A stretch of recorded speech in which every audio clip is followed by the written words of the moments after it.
The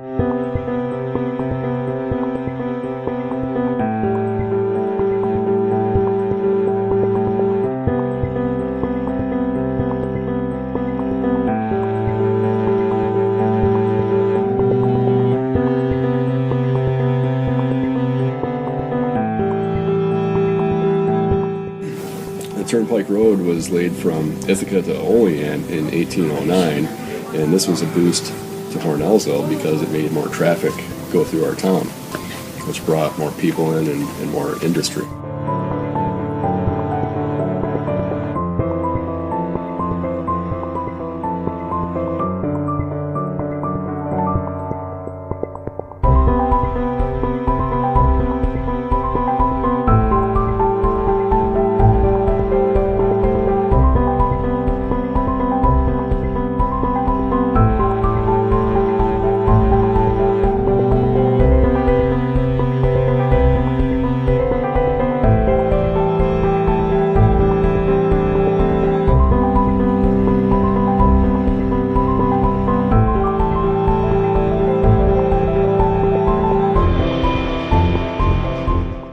In 1875, 100 streets have been laid out in the village.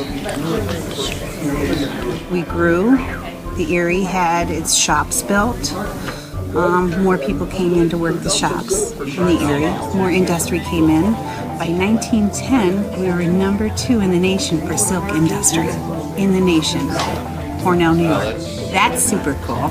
We made gloves, hosiery, and then ultimately our silk mills morphed into underwear for ladies.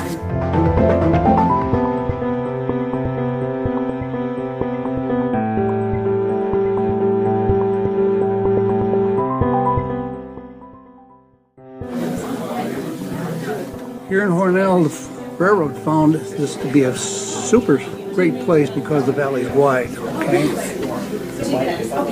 It's sufficient room. They built 2 switching yards, locomotive shops, a depot, which was built in 1880 if you ever come down and visit me. And the tracks extend over 2.5 miles. They go all the way from McGee Road down in Belhaven. Do you know where Belhaven is? It's just this side of Canasteel. Just north of Canasteel is a little village down there called Belhaven. And the tracks extend from Belhaven all the way up to West Street through Hornell. So they built their switching yards here, and then they built a locomotive shop. 1903 they built a shop, and they made it bigger in 1923 because it was such a great place to have a shop. There was 3 divisions on the railroad coming in here. Division is called the Territory, the Allegheny Division, the Buffalo Division, and the Susquehanna Division. So this was a busy, busy place.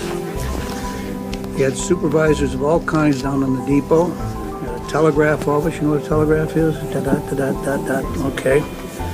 Phone operators, crew callers, train dispatchers, maintenance away. The place was busy, busy, busy. 24 hours a day, 7 days a week, 365 days a year. There's people coming and going in and out of that depot.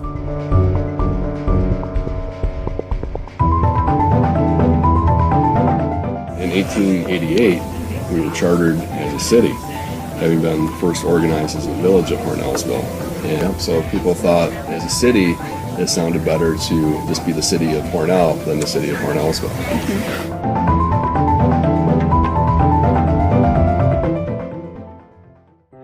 In 1891, so that's less than 40 years after the Erie came in, Hornell had grown to contain 3 hotels, 4 banks, 5 silk mills, a planing and sash factory, a flour mill, a tannery, 2 fence and cable factories, a carriage works, which was super cool, a creamery, which you guys are a little too young to remember, but Mr. June, his family had a creamery here, and so did Rangers. They had a creamery here.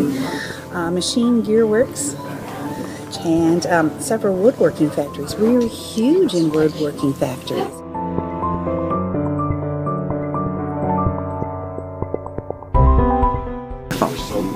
By 1900, we had 14,000 people in Hornell, and everything's changed.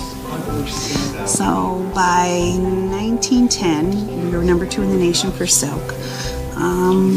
Erie was still going strong.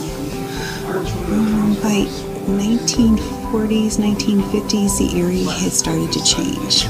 So it became a little bit more competitive.